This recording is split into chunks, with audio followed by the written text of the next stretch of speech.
Ayan o, kitang-kita niyo yung usok sa tubig, lalo na dito sa ilalim. Ayan o, parang kumukulo talaga yung mga bato nito. Kaya marami talagang dumarayo rito kasi maganda raw talaga to para sa mga merayuma, pang dito. Biruin niyo hot spring na nasa itaas ng bundok.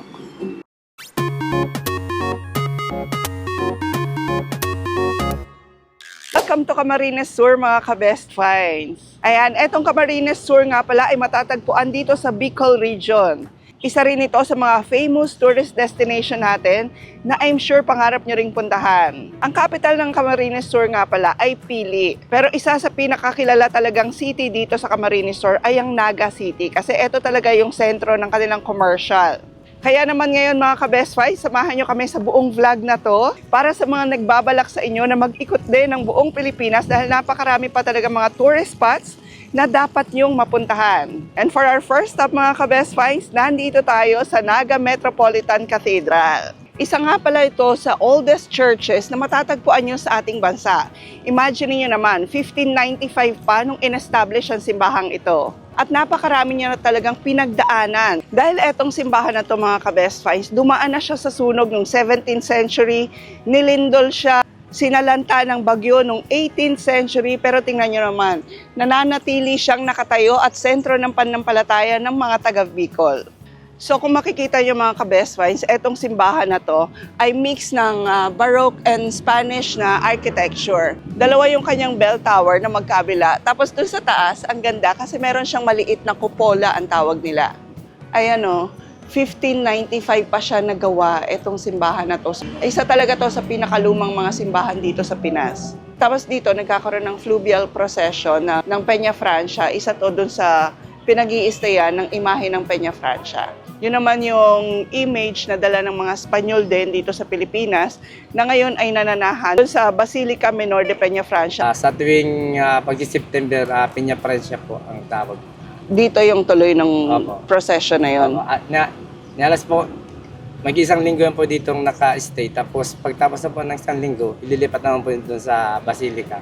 Tingnan niyo mga ka-best finds. So, ang tawag nila dito sa Naga Cathedral ay Mother of all Bicol Churches. Ito raw ay dating nakalagay doon sa bell tower na pinakita natin kanina, pero ngayon ginawa na siyang parang museum dito para makita ng mga pilgrims.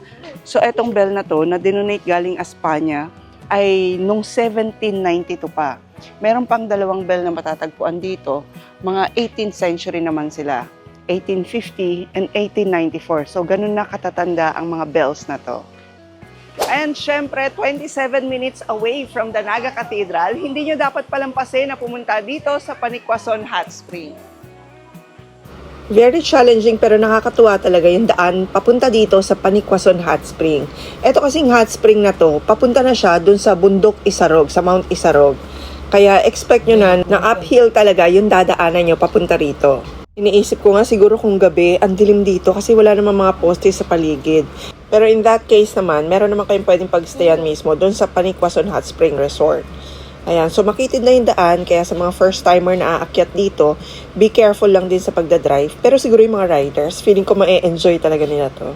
Ayan o, so pataas yung daan, tapos may mga location talaga na sobrang kipot niya. Kaya kailangan mo talagang mag-ingat talaga sa pag-akyat.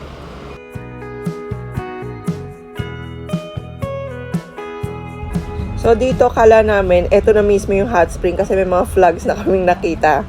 Ayan, pero hindi pala. Dito palang magbabayad ng environmental fee pagpunta dun sa resort.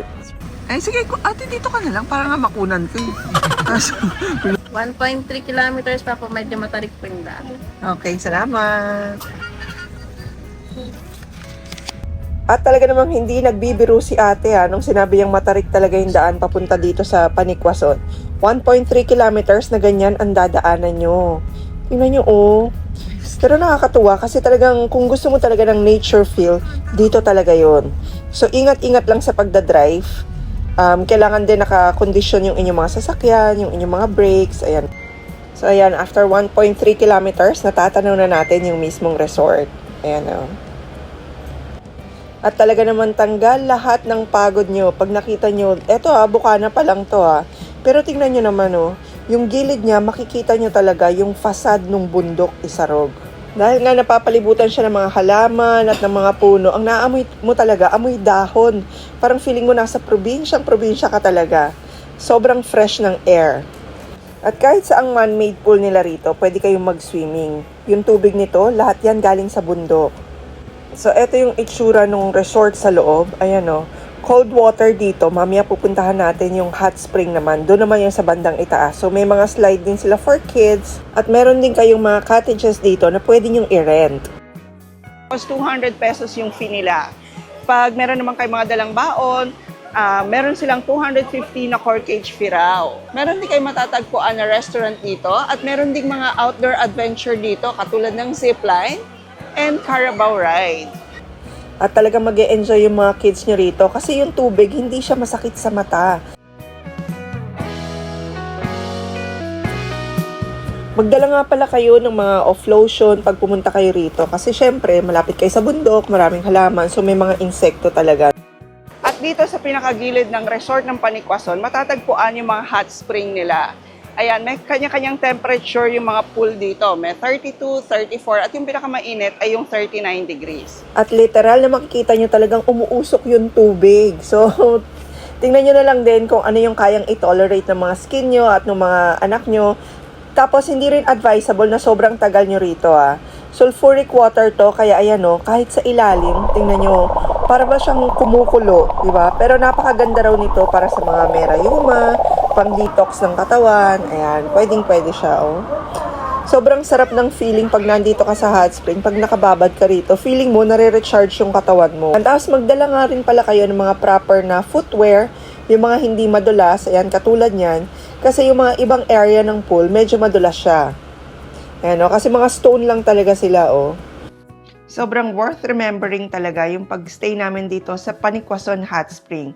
Actually, hindi lang kami yung nag-enjoy at nag-nature tripping dito, kundi lalo na yung aming mga anak. Kasi etong umuusok na hot spring is something new for them.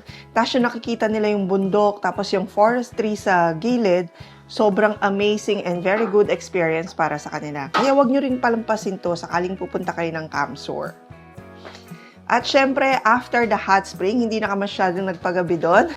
Bumaba na kami dahil madilim nga ang daan at dumiretso kami dito sa Big's Diner. Ayan, isa sa mga kilalang kainan dito sa Bicol region at talaga namang mapapawaw ka at mapapayami ka sa kanilang menu rito. So, for kids and for adults, meron sila.